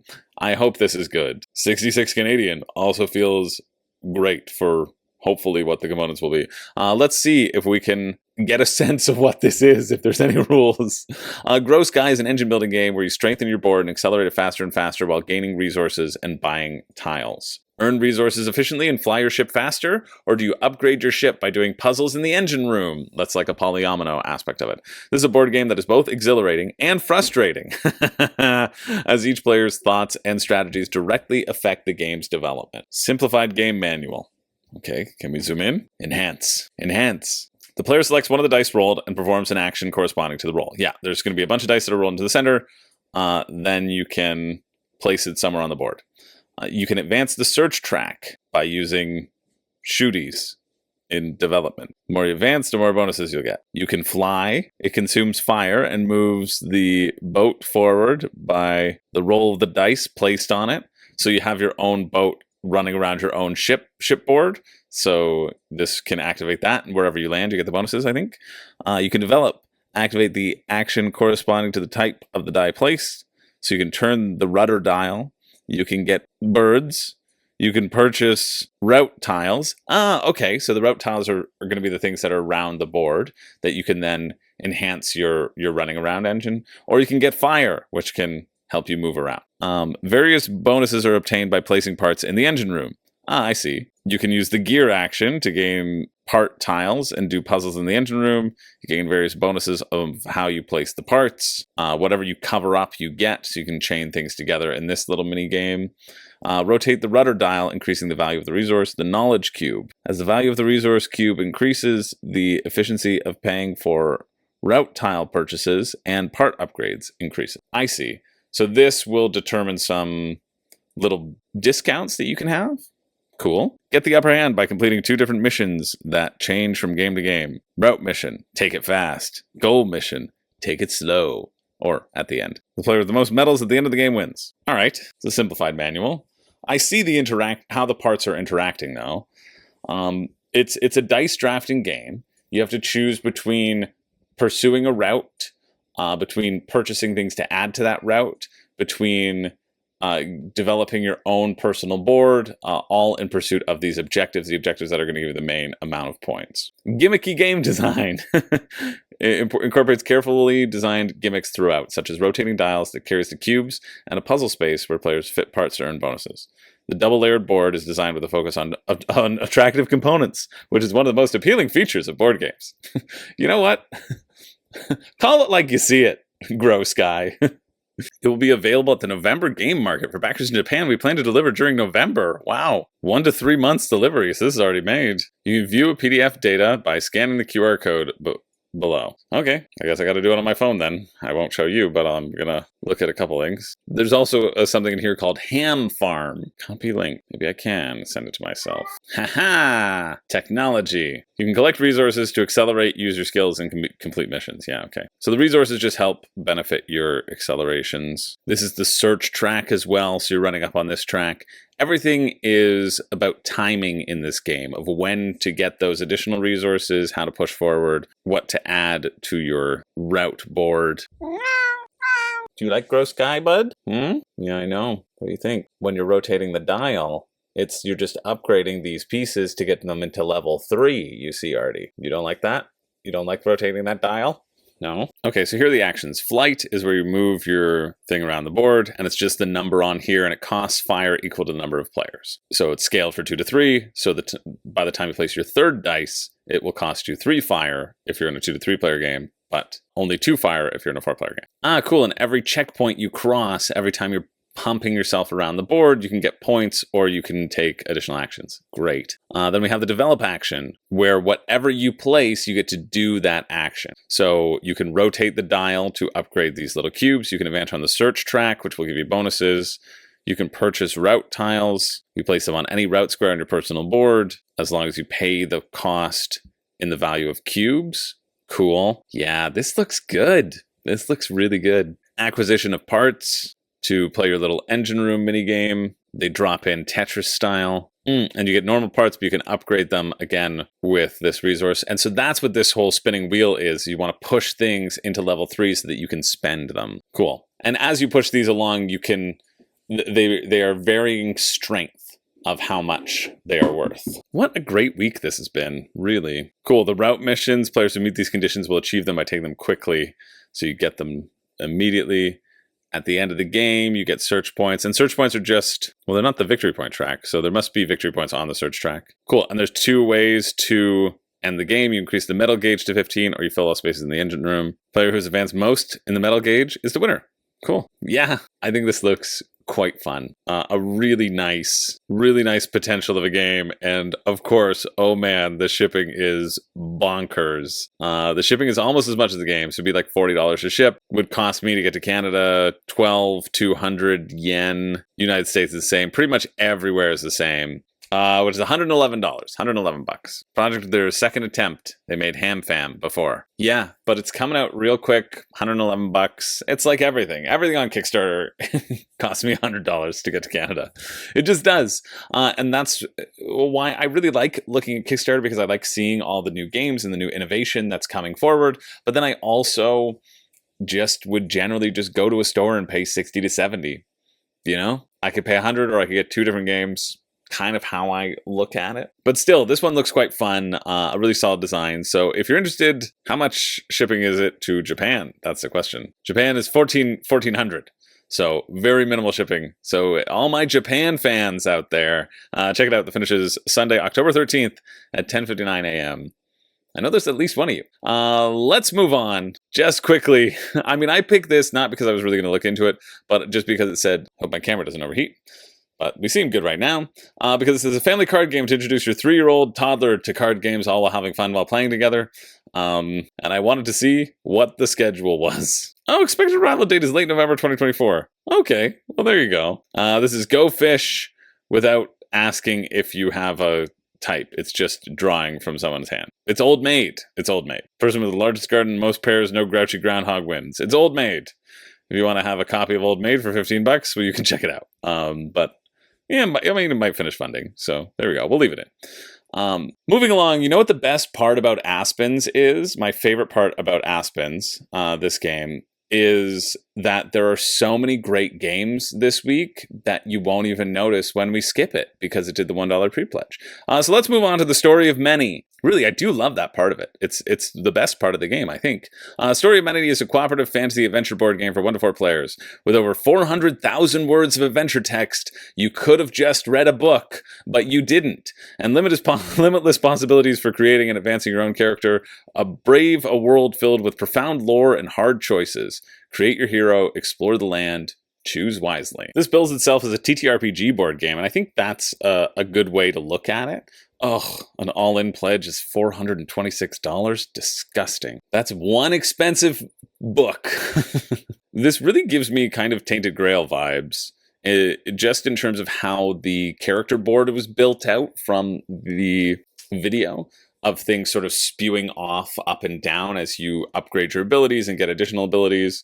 I don't know if that'll make it annoying to set up and tear down, like Tainted Grail was a bit. You'll probably want it with foreteller narration, I feel. That's too many words to speak, he says as he speaks a million words in Crowdfunding Countdown. The English version of any game pledge is exclusively available only on GameFound. Yeah, because it's way too big. So the standard pledge is €104, $160 Canadian. Then you can get the Sunken Empire expansion, a new story arc where you tame the Arcosian Seas and become one of the Pirate Lords. Then you can have an Elite pledge where you get a bunch of minis. Then you have an all-in standee version and foreteller, or you have the all-in pledge with the minis. Jeez.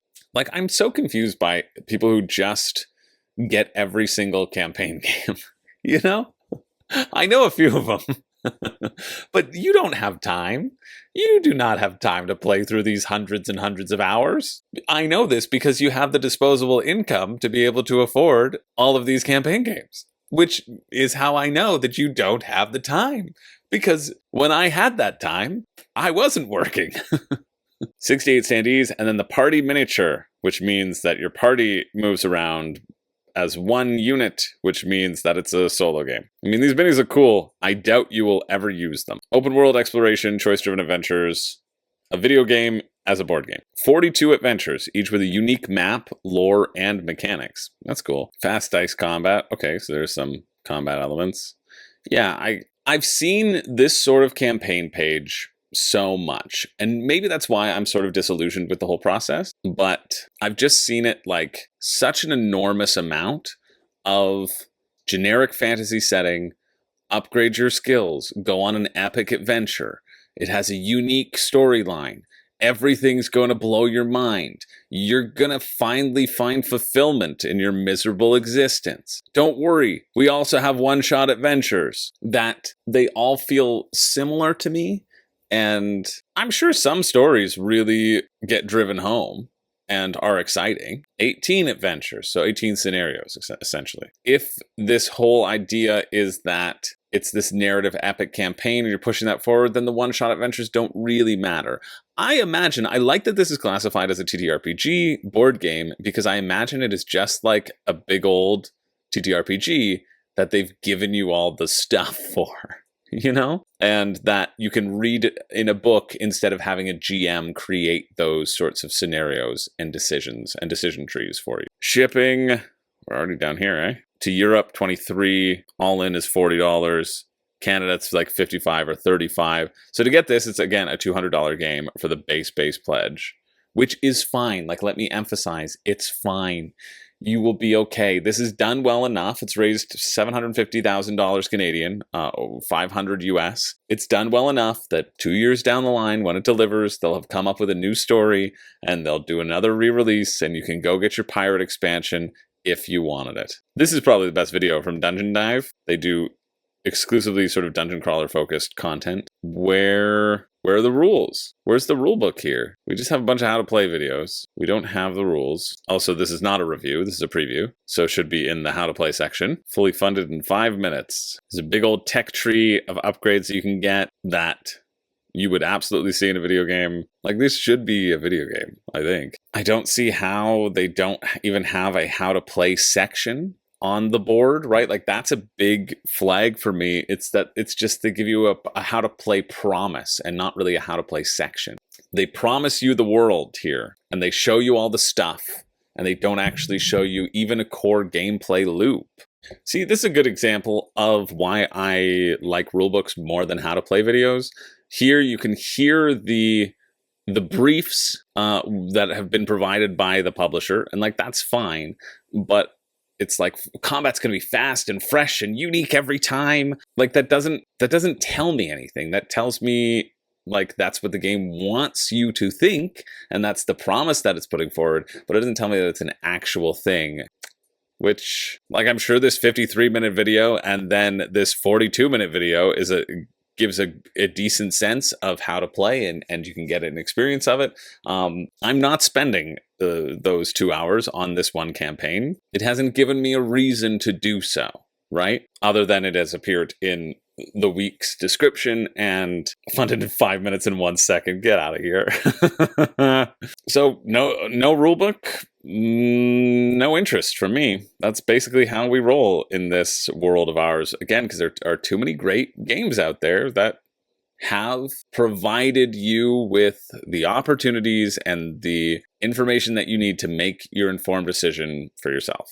And this is not one of them. But if you're interested, the finish is on the 14th at 4 p.m. We're moving on to this one. Big Fish, the Tasmanian fishing and ocean card game. Big Fish is a tabletop game where you go fishing and also look after your fishing spot so those other friggin' fishers don't come in there and take it from you. Created and based in Tasmania, Australia. Sure. All right, so the core idea of this is that you can take a fish now for points, or you can save it in your fishing spot so that it'll produce babies for points later. And then in the video it says, well, you can get points now or you can get more points later. And so then I'm like, well, then the decision feels pretty obvious. Big Fish box, 216 cards. Oh, for $50. I guess that's not bad, 25 cents a card? Sure. Better than most, smaller card games, which are usually $20, I don't know, for 50 cards. Learn more at bigfishcardgame.com. No, I want to learn more now on the campaign page where you're asking for money, please. Spawn a fish into your fishing spot, rotate your fish cards to show growth and potential card catch points, which depend on their size. Boost your fishing spot with wild cards, okay. Take out your opponents with some take that. Great. Who doesn't love that? Who doesn't love that? Almost everyone doesn't love that. All right, there was a little how to play video, so I'm going to look at that. Shipping inside Australia is capped with 10 Australia with Australian Post. No pledge managers to take a cut. I don't think that's what pledge managers do. So it's $30 shipping to get to Canada. So about $79. Oh, it shows me the amount down here. It's not. Have I been missing that this whole time? That's great. Did it do that on Gross Guy? Yeah, it did. That's $79 to Canada. About $112. Look, I didn't even notice that. That's great. What a great feature, Kickstarter. Good job. So it'd be $79 to get this thing. Okay, let's look at the how to play for 13 minutes. See, I don't know why they don't put that information on their campaign page. It actually seems interesting when this video makes it seem interesting. Just write those interesting things down instead of just showing a wild glut of cards that we don't know how they interact. Whenever you get a fish, there's going to be a big fish on one side or a medium fish or a small fish, and you choose what fish you've caught, essentially. And then you're going to have to balance out maintaining your ecosystem with these wild cards that will help you have more fish and help you have more eggs. There's also a list of actions that you can do, which they don't mention in the gameplay section, where you can spawn or you can lay eggs and stuff, which is absolutely just horrendous. This campaign page is awful when the game has so much more than what you're putting forward. Jeez. All right. So the key is that you can only develop fish. They get to turn them equal to the amount of big fish that you have. And so you want to keep a bunch of big fish in your area so that you can grow more fish. However, you can only catch one of those fish in your area once per turn. And so you have to balance of how often do I catch the big fish or how often do I let them exist in the area so that they contribute to the growth and the habitats of all the other fish. That game seems much more fun than what this is pushing forward. And it's nice they have a very sustainable mindset as well, which is great. They're going to contribute some money to sustainable fishing, etc. It'll be $79 to get to me, though. Doesn't seem that exciting for $79, but it seems more exciting than what this campaign page is putting forward. If you're interested, that finishes Monday, October 14th at 5:28 p.m. Just a few more to cover. Number one of those, who knows what we're on, 27, 23, who knows? Snow Planner expansion. The highly received Snow Resort dice placement game, Snow Planner, returns with an exciting new expansion and reprint. I think I covered this one as well. I think I covered Snow Planner, but I clearly forgot that one time, but this also looks familiar to me. Maybe not. Snow. Maybe I didn't. So let's check this one out. Midweight dice placement game with no dice rolling. Okay. Stocking up on supplies, inviting guests to stay, acquire more resources with your dice. You want to entertain your VIPs. Rulebook, yes please. That's what we need. This is awful. Why is each page a new file? Sometimes you wish that it was a $1 pre-pledge so you could skip with things with a bad rulebook. Okay, so your dice start out low and they can be increased over the course of the game. That's interesting.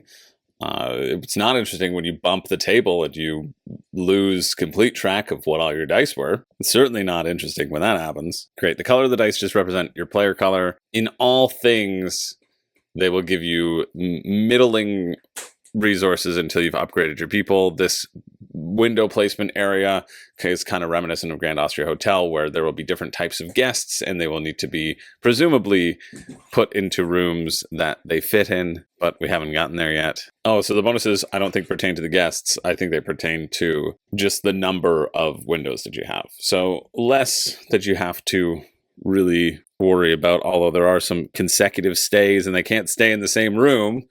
Of course not. Who wants to stay in the same room when you're on vacation? You want to move one next door every time to see the view from your window just slightly differently. That's what you want. It's certainly not blowing me away like Gross Guy did. This Gross Guy does like the price, though. Oh no, that's just for the expansion only. The deluxe expansion, oh, it's just a bunch of deluxe stuff. And then the standard game, the bundled, is the same price as Gross Guy before shipping, which is going to increase it by 50%. Yeah, it'd be $150 for this game, which seems fine at best, unfortunately. Not really all that excited about this one, but if you're interested, that finishes Tuesday, October 15th at 12 a.m.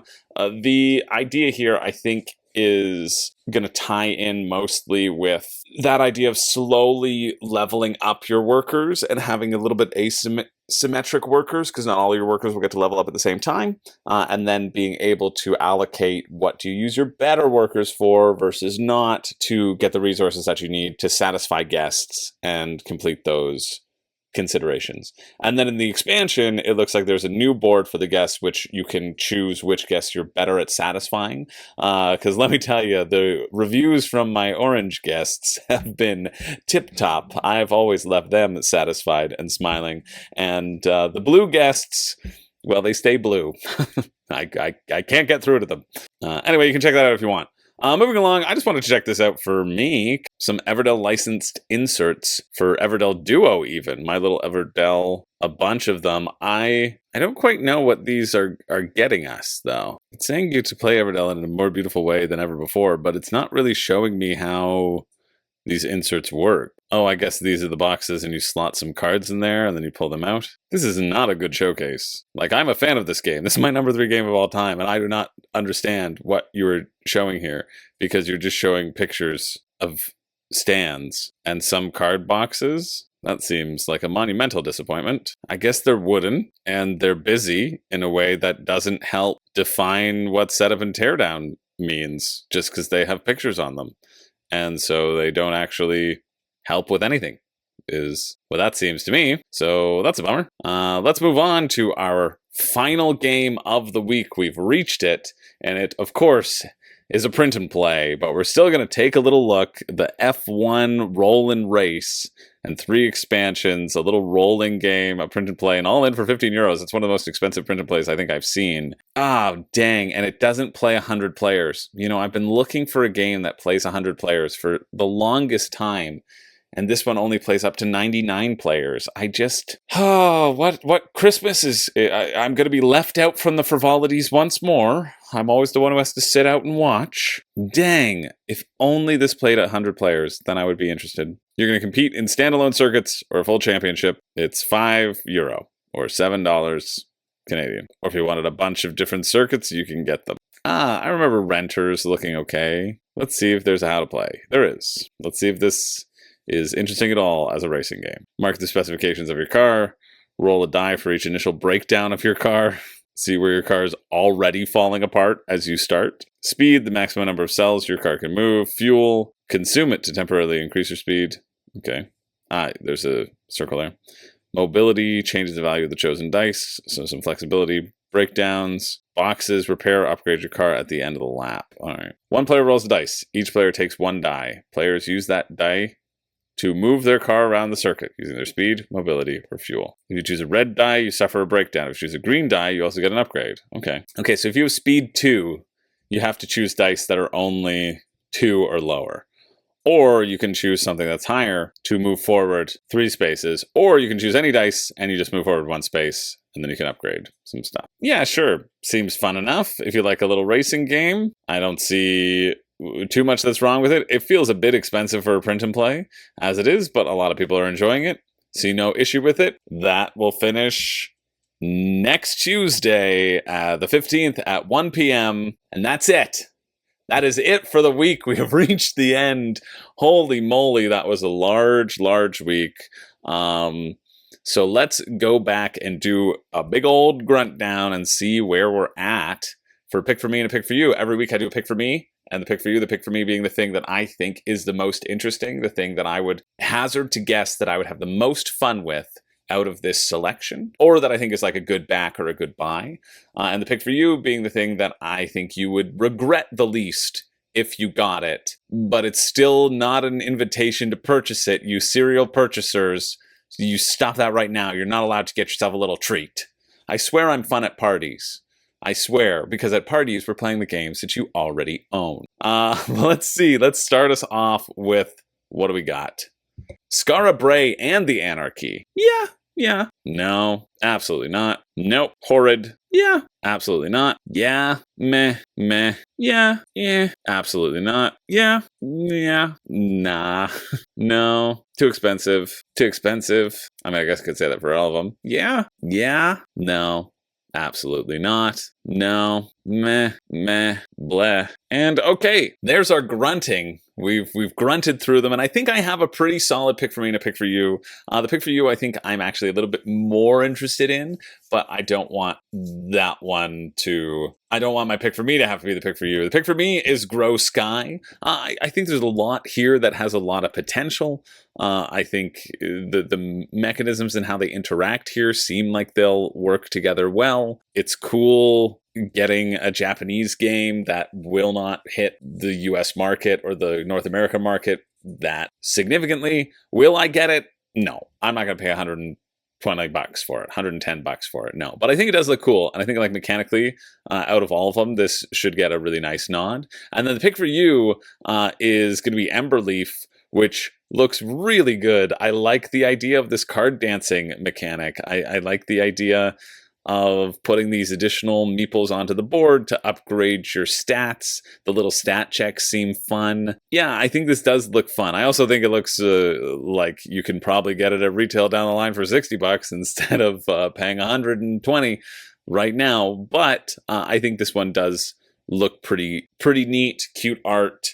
Those are definitely the 2 standouts of the week. The third standout, of course, being that sweet fall collection from Into the AM. I understand if you can't use Slippery Jim, because you can generally get a better offer just from Into the AM. They'll be like, hey, we'll give you 20 off, or whatever. So feel free to take that as an offer. Don't care. I care about you getting the most comfortable fall clothing you've ever experienced. That's what I care about. But see, because usually Slippery Jim stacks with whatever offer that they're giving you. So make sure that you add it in either way to see if it works. And if it doesn't work and you get a better deal somewhere else, that's fine too. Just try to click the link below, and then maybe I'll get some credit for it either way. I don't know. But get the best deal possible. I love Into the AM stuff. Okay, we love them. But you know who else we love? We love you for tuning in week after week and sticking around for this long episode of Crowdfunding Countdown. There were a lot of games to get through, and you know what? A lot of them seemed pretty good. That's the thing about crowdfunding, right? I'm going to bang this drum all the time because I think it bears worth repeating, especially the YouTube cycle is designated to only make you spend money, right? A lot of things on YouTube will just be like, this is amazing, this is amazing, this is amazing, this is amazing. And it's all revolving around you spending money. But you also need to up your standards in a sense, because not all games will be extraordinary. And I think you deserve extraordinary games for you, games that you will want to get off the shelf, games that you will get off the shelf and you will actively play rather than seeking to chase and pursue that consistent new hotness or whatever. I think it's important to focus on And I just wanted to repeat it, especially in a week that feels really positive, right? Like there's a lot of things here that are really positive, but you also have a lot of really positive games that are probably on your way. That's not to say that you shouldn't tune in. Hey, this one took me a very long time.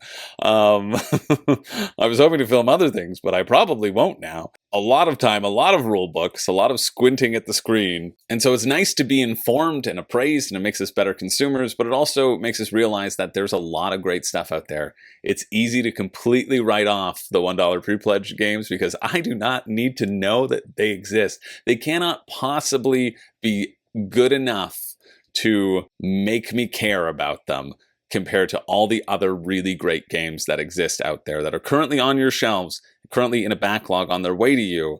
And so just make sure that if you are purchasing something, that you get really excited about it and you think it will be an enhancement to your life and to your board game collection. That's what I hope for you. Thank you so much. And if not, then just spend money on Into the AM clothes, really. Seriously. Oh, they're so comfy.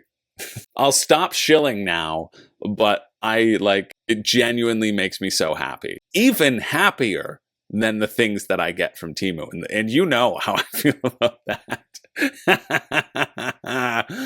Oh, don't you worry. Next time Temu reaches out for me to run an ad, I'm going to let you all know. And we're going to have a little mini GoFundMe if you want me to not take that ad. And you can put your money where your mouth is. But Into the AM is a company that I will continue to talk about long after, to literally anybody on the street who compliments me on my shirt. I am always very excited to talk about them. I think they're such a great, great company. So worthwhile if you need some clothes. Seriously, check them out. But that's it for the week. Thanks for being here. My name is Chris George, in case you didn't know. Oh man, this is really embarrassing. I was supposed to say something here, but I don't have a catchphrase, so it's a bit awkward finishing these videos. Not great for the YouTube algorithm, but what can you do? Thanks for spending your time with me. Happy Monday. I hope you have an awesome week. And if you're not sick of me yet, well then watch whatever YouTube's telling you to watch next.